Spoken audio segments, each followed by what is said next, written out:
parce que nous sommes lycée du Canada ba bomana mais siko est-ce que assez à cause ba mbala moko boy pour diminuer déjà le nombre c'est ça ba d'ailleurs to tira ba 2 millions non to tika la parce que les loos Afrique du Sud n'enga zana a été que plus de 3 millions de réfugiés le qu'on a nous ça va libérer d'ici.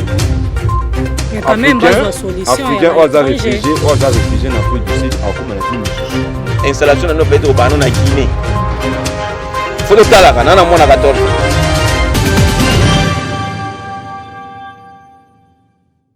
Mbote na balandi ya Vision International Congo 1 TV. Lelo to elibino masolo ya kitoko to elibino ba invité ya bien au boyebi. Lelo to ekolobela toujours makamunini oyo ezo passer mikolo oyo pe na moment oyo. Tozolobela ndenge bandeko na biso bazola la libanda, ça fait déjà au deuxième semaine yango oyo bazola la vraiment libanda jusqu'à présent solution nanu ezwamite. Yango tolobi tozoba koko ya mboka o azape moko na kati ya media bandeko na ngai ya media to yoka pe bango. Tozolobela nini sujet na biso tozaka na do question o tokovandisa pe tokofongola je. Tozolinga to yeba réfugié azanani étranger azanani yango wana nde tokovandisa na masolo na biso na mopanzi na ngai ya koto bomoni to yambi papa na biso Moïse mopanzi sangwa munene awa na kati ya Cape Town monde entier bayebi na loboko mususu tomoni Corsi Mangari biye pe kaka media toza toujours wana ka pona kopesa bino information. Papa Moïse, bonjour. Bonjour maman nanga El Nao la privilégiée na sepeli mingi vraiment ndo ya minga na kati ya plateau na yo. Concernant ce qui se passe actuellement à Cape Town pour la situation des réfugiés, tout ça. Merci beaucoup. Tozongi na mopanzi Mangare Bio. Bonjour. Bonjour Nayo, Nao, bonjour pena balande tout au bazolanda biso sikoyo. En tout cas, tozana pour na bino, boyebi ezoleka donc Nao, tosongi non merci pour l'initiative oyo. Talaka kutensinga na Moïse, ça li bien makasi pour to panzara samoko. Merci à toi. Oh, merci Nabino Batubozolanda biso na bosanite merci aussi na Mama Bijou na Suisse balobi fondation Bijou Ngefa na Suisse précisément ezana Kinshasa vraiment babi bientôt la sortie officielle nango na bosanite Mavula Bilengi ya Cape Town on est ensemble. Papa Moïse to bandana nous na papa balobi respect na ba vieux bika bangonde bataliboso vieux Moïse to lingi to yeba vraiment nani oyo aza réfugié awa en Afrique du Sud parce que tozomona comment bandeko bazola la libanda ça fait 2 semaines ngoyo ba mama bana bat bazokende misala te bana bakati ba classe yango tolingi vraiment toyeba exactly eza nini pona yo. Na moi mo anglais koli makasi pas exactement en tout cas merci beaucoup pour la parole ça nous fait tous mal situation comme Libiso après ba brouiller avec xénophobie. Bon, tu veux que y a tout les xénophobes mais toucher qui penza Cape Town te pour toucher à penza vraiment Cape Town te. Tout ça na moi multi race c'est moi minga. Mais après va y a xénophobie, on doit comprendre que non il y a une on est moi protestation, une revendication, il y a ba droit, il y a ba réfugiés na mboka oyo. Pour faut te ba réfugiés za nani. Liboso na moni tozwaka makambala hati bongo pe. Pour bandeng moi malembe mais tu vois que les lopines presque ba nation ebele au bazar na refuge na mboko yo ba komi ko tcha po place wana mais c'était l'initiative to bango bien ça pour na ba congolais et comme zo pendant na WhatsApp ndo monique zui en plein rôle parce qu'aujourd'hui il y a toute une foule de gens plus que semaine passée les longs de to sonobo bon ko ba réfugié mutu oyo to batala lingala neti akimi et bomba meli place au kimezali o to benga na Swahili ba kimbizi comme ni Swahili comme na langue na biso na Congo to mo ba na biso donc ba kimbizi nde ba benga na Swahili ba interprète bo mo na ba nini bana balali libanda ba mama libanda ba papa libanda toute une semaine ba business pembeni wana et ça fermé et ça ba manque à gagner tout ça et ba mususu baza wana pe bazotika ba place na monga banda ko ba yeka place on a pour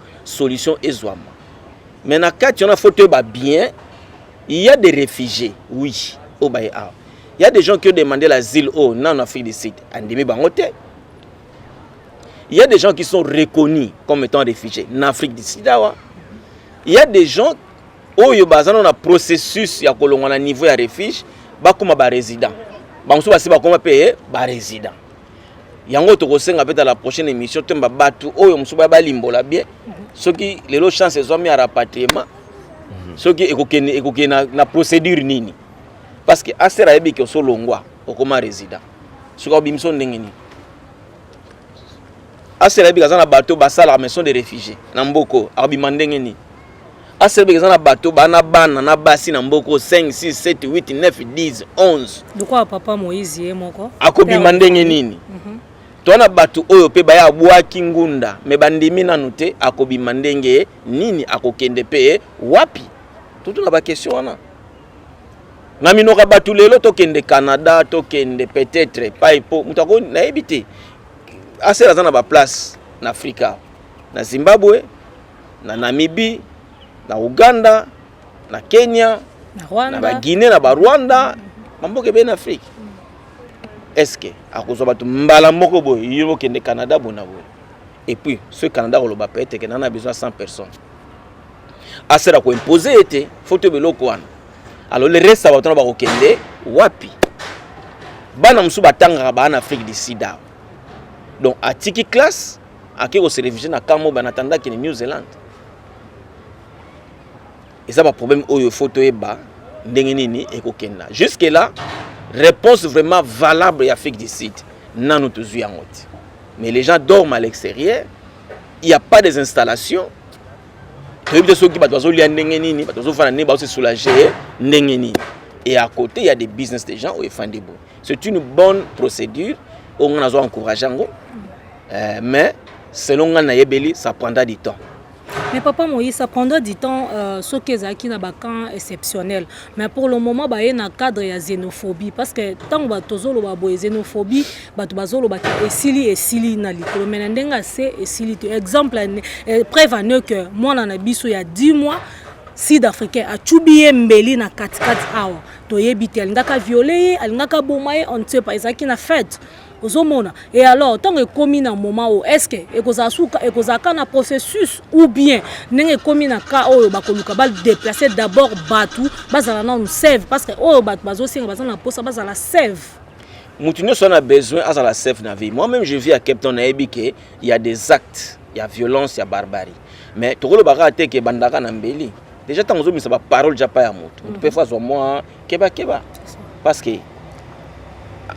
tout le monde est benga aza na Swahili aza mukimbizi aza réfugié tout ça on se comprend ba acte wana eziango ba dozo déplorer bazo luka ke non asera lukla bango place à kokende parce que même na ba train assurance ezate ce qui OK na misala kwiri soko OK na ba place msusu aussi sentir à l'aise c'est si que bato wana ba se regrouper ba lobiki aselo ko bango bazana maboko assez il faut que la bango place ba kokende sikoyo to za pe bato to kanisa place ngo kozala wapi c'est ça le problème tu n'as pas le droit d'imposer à celle qui fona kende Canada tu n'as pas ce droit là parce que yozo luka place za safe donc auto benga ngo zaneti moi garantie na vino que okende shop au sala musala au zana suivi moka bien c'est que ce qui a lobby par exemple question mark ezaki zo tuna pour photo solaka que tous à 3 millions de réfugiés, plus de 3 millions de réfugiés en Afrique du Sud.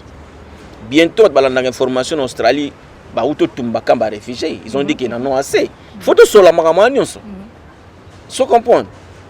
Si vous êtes au Kenya, parce que le c'est bimi Canada, si vous est-ce que assez à cause de ce sont des procédures où il faut éduquer ma sénabiso. Ça prend des procédures. Afrique du Sud, il est concerné, est-ce qu'on va libérer Batou pour les suivre sur le plan international. C'est ça le problème. Je comprends.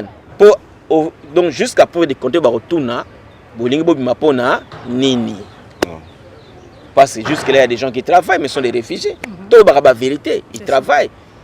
Misoupe Basomba Bandaku. Ils réfugiés, mais Asombandaku. Muso asala ka bazana ba compte na ba banque bazana ba business amesi ila azana na kata statut ba réfugié est-ce que ko bimandenge nini photo mitunat Merci Papa Moïse tokendena na ngambu ya Corsi Mangaribi Corsi par rapport à l'événement parce que tozaki na depuis début ya makambo oyo jusqu'à maintenant on est toujours ensemble ozomona ba réalité chaque fois tozolala tozomona na tonga makamsusu na poka makamsusu selon yo est-ce que vraiment Afrique du Sud ekozala d'accord batu babima to ekozala d'accord te bakende ko tcha batu na bakan? Bon, merci vraiment alors tozo solo là omoni il faut to sunga batu makambo eza makambo ya makambo te ke ya olongwe na ngaba okoti na Gombe on parle olongwe na Gombe okena à Lubumbashi donc ya makambo oyo donc mokili mobimba bazana baotala Afrique du Sud pour comme on dit actualité moko et actualité mondiale ezobeta malade c'est pela écoute na moni SABC1 malgré batunso balobi ke ba SABC oyo eza ba chaîne moko ya bango ba chaîne nationale na bango kata Babylone na ni live na talibra ndenge Pakistan na peseli na tali pende congolais ma peseli na tali na bisege bango moko pe bango comprendre que cause eza juste cause na biso ngana ok non na ba déportation tout ba ni international cause ya ba réfugiés omoni lelo ndezana eloko oyo elobi Moïse aso support yango eloko oyo tozo na olingana senga batu nous les Congolais il faut te comprendre que tant au comité oyebisa ko nga pena za réfugié et attendre que azonga sima lo ba ke kuna ba lo ba ni Canada ngo ba tomba okende te ba odio sala mabuzo ba banini bani mais problème est que il faut te ba droit na biso ba droit ya batu le l'Afrique du Sud et le salami et dévaler le monde en Afrique du Sud ba Ramaphosa na ba Zuma na banani bana soni moko boye et pesen parti moko ya kosakana te botala ka to kenkanga sikoto ke na ba bureau wana o ba bi HR na mbongo HR za na ela sike ba mbongo moko za la wana mais sikoyo Afrique du Sud Ramaphosa ko ndima jamais à libérer peuple africain ako ndima jamais pona akuta yango banda idéologie Mandela première deal na ba biseke za na bitenga ndimande za na ko taper na ONG pour exemple maman na ONG ya monde o esala que pays par pays tout ça la alliance moko boye yo bomba biso c'est toujours en danger on sur les arrêts faut la capacité na bino c'est beaucoup croisimer kondima batu wana par rapport ya kovanda na bango vie na bango ni Afrique du Sud la mona ke intérêt moko e ko zapper pa na biso intérêt mo Mandela bati na ndenge ba Afrique oyo asali pe ngai bato balala nga pe fona signeka na kota na dojo poto za la ni to za la boye siko ba o baye après Mandela ndenge ba memi yango mona to subir lelo to za d'intérêt te to na ba bana kala ne to tanga ba bana lelo ba zo lelo te Ramaphosa ya biki il faut ba doivent ba na ndenga ya HR il faut aswa na bango a expliquer bango tina nini bato ba zo raté Ramaphosa ya biki soka ndimi ko signer bato to ndimi to tende mbamo ba africain yo ba cha joyo aboyi bande kone ba africain même ba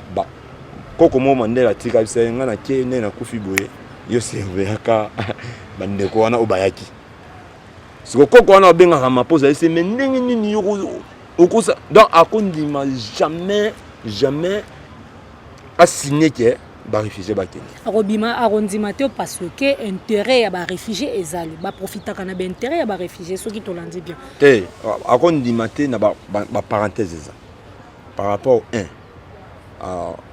talaka ka yo oboyi de cousin na auto de kono noir pour guerre ça na kenet na ba captain guerre ça ke ba dia ba moment na ba Hélène Zila ba otala siko bitumbo ba noir ba entre et bango ba profiter ba mindele ba profiter na siko yo so pa Ramaphosa elo ka liboso Ramaphosa lo ba vanda lala na ndenga diplomatie aloba ke en tout cas tala ba année ba Moïse ba yaki loka ba ba yaki 2000 ans tous ont été en 2010 omoni tous ont battu 2000 à 2005 tam sous wana eza ba idée ka ne to ça analyse parce que Ramaphosa so andimi ka ba les livres wana que non andimi ka ba étranger ba kende en tout cas na bisayo ba ko aussi ça ni mandaté pour trouble Rosala na parlement ya Rosaranati trouble Rosala par rapport ya nini Mangaribi parce que trouble Rosala parce que to comment parce que batu balobi enough is enough papa ya xénophobie eza ye moko Ramaphosa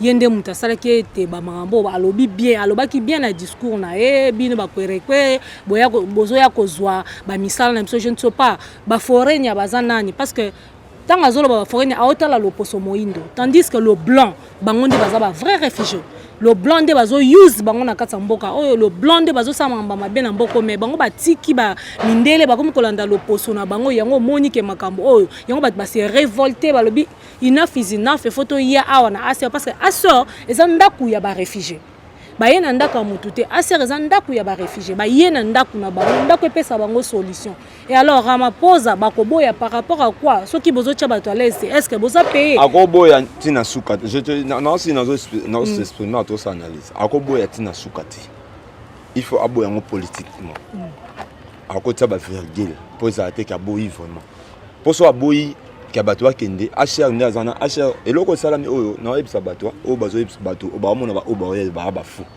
ba o bo mona ba o ba ba fu c'est ko ebite ko za réfugié il faut y baquer un réfugié, il faut un peine à qui ne connaît tout le bas, tout ça, tout ça, il faut tout quitter Mboka. Tout ça, on a droit de quitter. Maintenant, Ramaphosa, à ta ère, le bas qui prend ma couille, banane, elle a joué qui va prendre les lacs. Pourquoi ça a monté? C'est déjà trop tard. C'est déjà trop tard, mais déjà, on est à terre, m'a dit.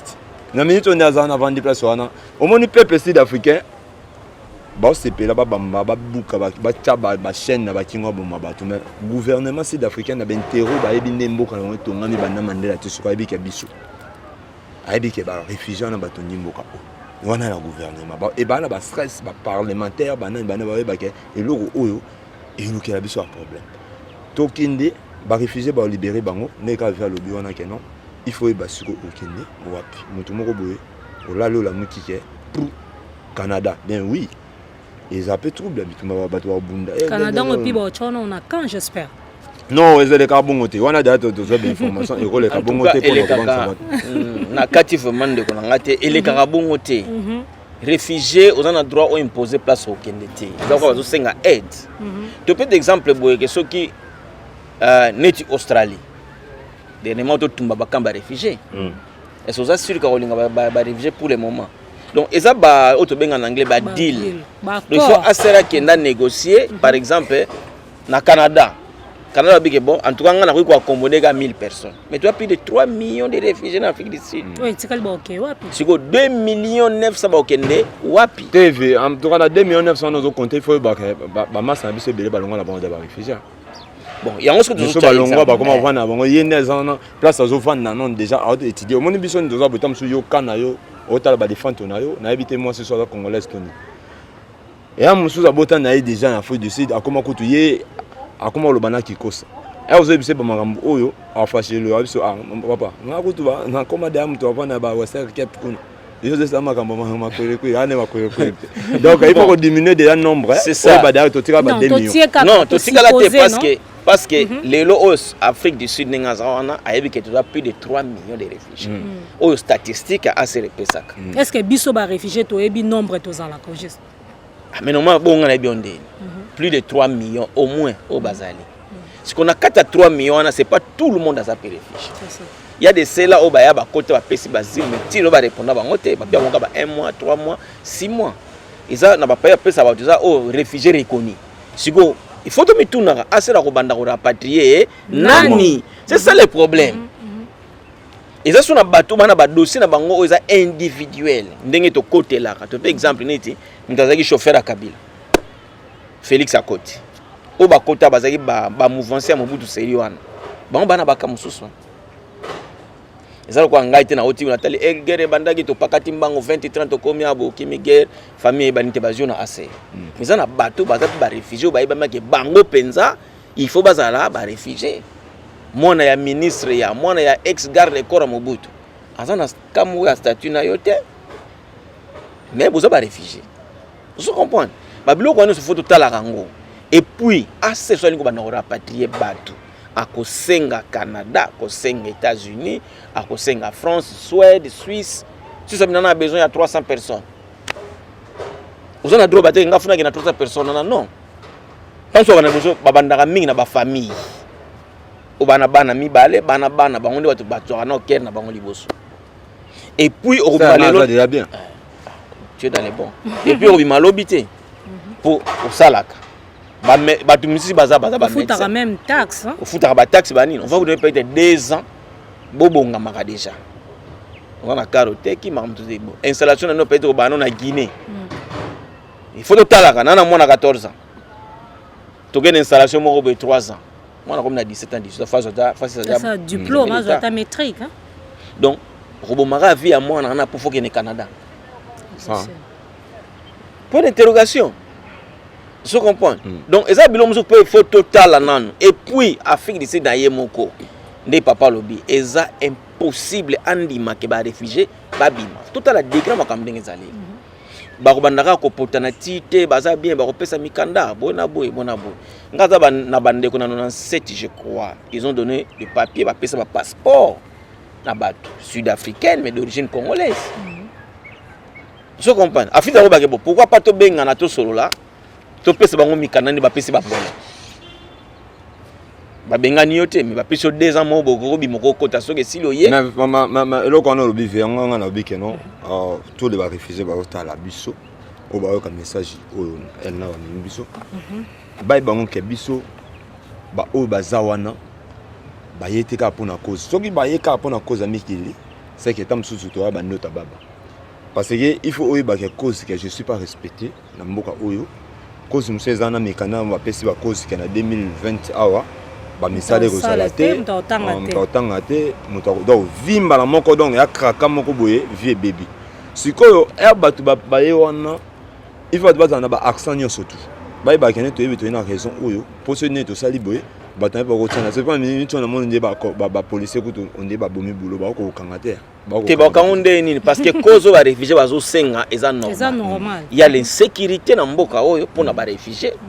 Il y a le respect de notre humain en tant que réfugié na mboko eza susute. Misala ekomi ya kopona. Il faut ya na mikanda bo. On est comme kocha ba arriver mal à l'aise. Même ba plutôt ba place à kofanda même ça teste obi que xénophobe comme makiate. Mais insécurité zali. Il y a beaucoup de gens bazu ba kuna ba train na ba nina roké bazo bitaliser ba ngoko ba na biso kutu congolais ba tindika ke ba poussa qui na train ceux qui train en marche les lots obeta masolo mususu. Alors moi que droit ya revendication o bande ko to fandeli wana eza normal. Parce que na droit na bango tant que ba humain parce à respecter partout ba fandi. C'est très normal.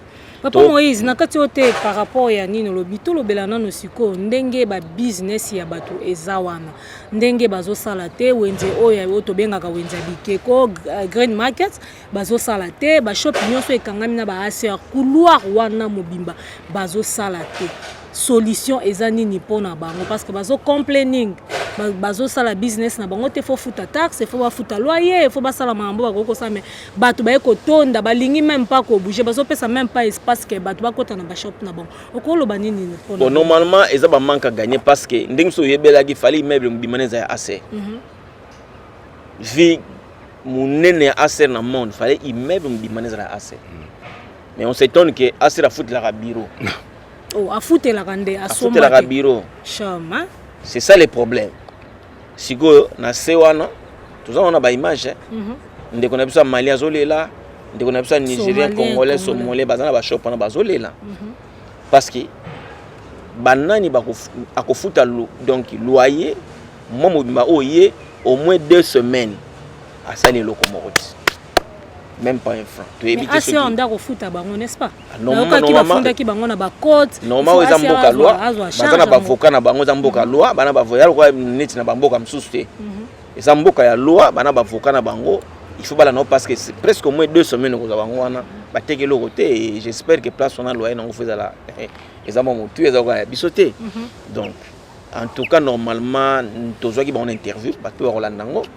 Et ça pendant moi pas si mingi ndeko vraiment à presque une semaine ntokota ndeni nde batu balali vraiment batu balali na ba couloir tant que les kezate ba maman na bana vraiment en tout cas normalement acto est vraiment à féliciter pour na Afrique du Sud mais le problème qui est là sigo soki pas etozo jusque là vraiment to éviter ce que ça ndeni parce que l'Afrique du Sud et ça moi pas c'est pas à signer pour libérer batu. Ça il faut tout ébang. Ça m'a passe parce que même na biso moka pona rebabou, il y a des gens bana batanga ka.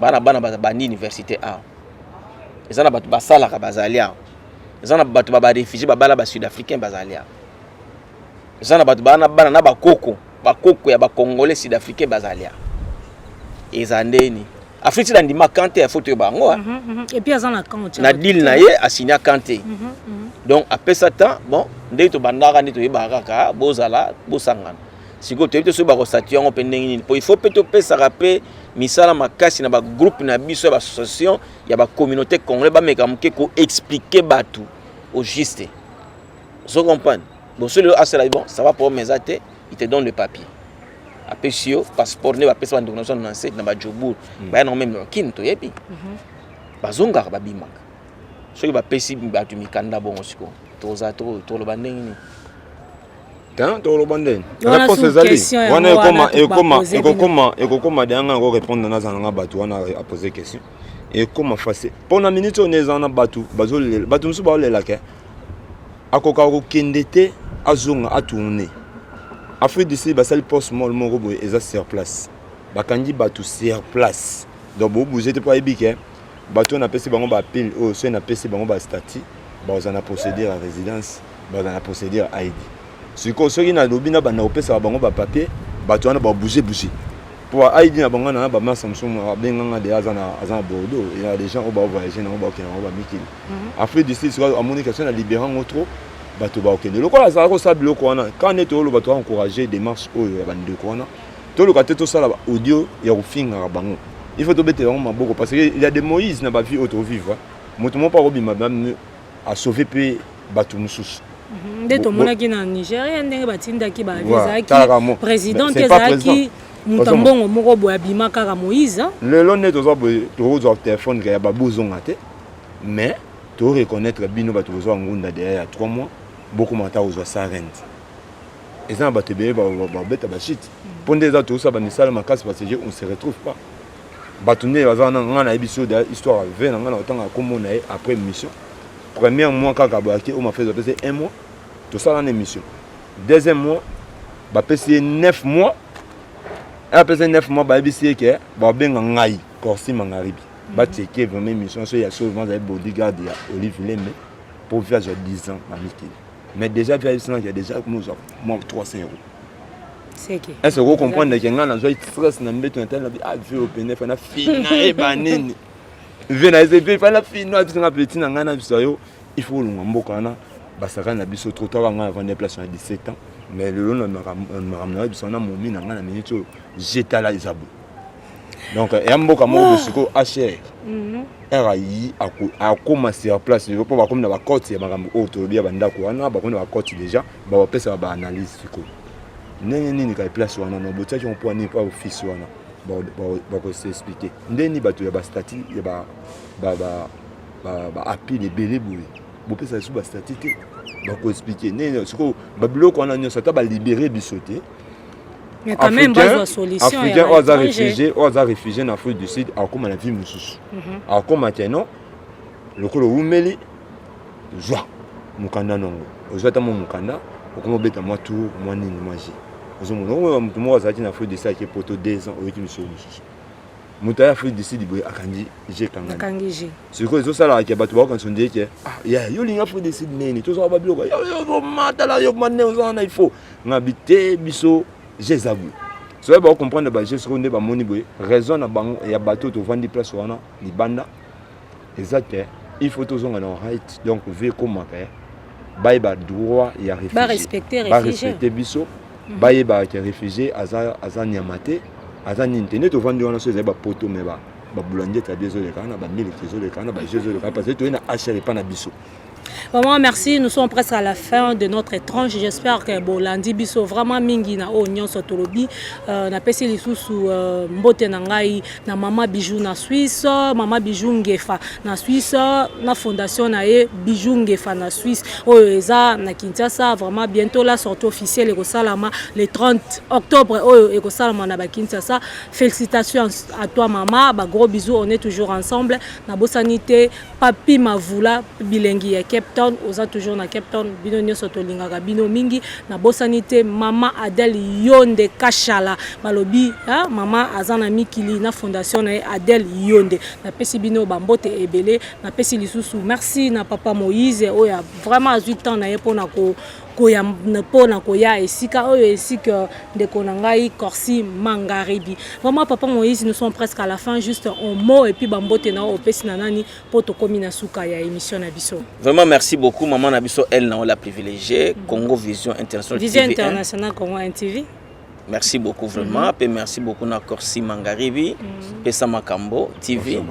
Vraiment na sepeli mingi ya ndenge kaka lobi bandeko na biso bana bonne voix. En tout cas ça c'est une bonne marche à féliciter pour na kozongisa pe moi muke respect humanitaire ya moto et c'est parce que l'Afrique du Sud bien ils ont débordé les limites sur le respect humanitaire.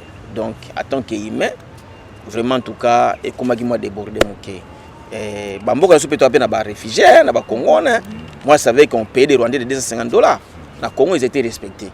Donc vraiment merci beaucoup et mbote nanga vraiment mingi za na bande ko nyoso balandi biso vraiment mbote ya trop na Cape Town na pesa mingi mbote na bande ko penyon sommet na pesa mbote mingi na Patou Chalamui Patai vraiment Kin 7 Security na pesa mbote mingi et puis na pesa mbote mingi na ndengo yo ibika Saloma Vula vanto ya ekata biso ba soki banini vraiment mbote ya trop et puis na pesa mbote mingi na Tatingo la salon toujours de coiffure et puis na Eric Kenzo na sorti riva mbote ya trouvement pe bandeko balandi nyonso mbote mingi obalandaka biso vraiment na pesi bango mbote mingi à la prochaine je crois que ça va bien tout ça on a toujours na plateau tout ça bandeko basali basizo po to eba muke ko solavement mingi en tout cas merci mingi vraiment Mangaribi lilo basuka pe bambote na yo en tout cas elle now babi Vision International Congo NTV kalaka yo vraiment en tout cas tout seigneur merci pour nous ba opportunité yo ebele ba jongote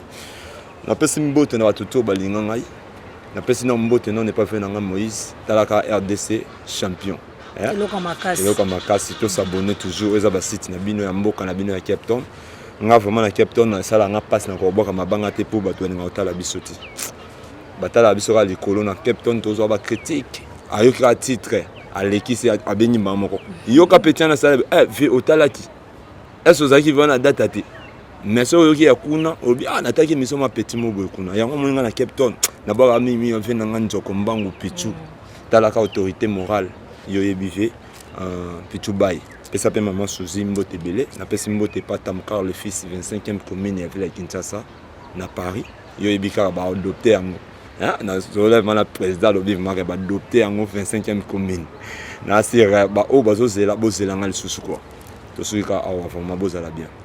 Merci na bio bato bopetaki attention na émission na bino ya kitoko vraiment tozo continuer toujours na yebi kembala sima bokozwa lisusu bandeko mususu tokolobela toujours par rapport ya ba événement oyo ezoleka na bosanité topesa nanu ba bitalaka kaya musha le poids lourd de la ville ya yo ya ngwana na boîte na yo asali boîte ya kitoko azo sunga pe bandeko na biso na pesi mbote na ngana Patou Kin 7 Security babi yenda sunga kaso penda pas une enveloppe kuba tobosa nyote vraiment tala kaka on est toujours ensemble na bino nyonso to banda toujours ko continuer to banda toujours ko pesa bino ba news chaque jour tozoya na ba événement jusqu'à ce que bandeko ba kozwa solution jusqu'à ce que ba ko bima ba loba liloba moko pona ba réfugié po toyeba nini oyo tokosala merci na bino nyonso oyo vraiment bo petaka attention to komina suka to na besoin ba remarque na bino numéro na biso ezoleka wana devant vos petits écrans bo benga biso ba remarque ba reproche nyonso bo benga biso sauf ma finga s'il vous plaît toza ba responsable soki eloka mabeza toyeba ndenga koloba ngo na ndenge ya malamu ekosala biso malamu Papi Mavula bilengi ya Cape Town la main d'or Papi Mavula la main d'or voilà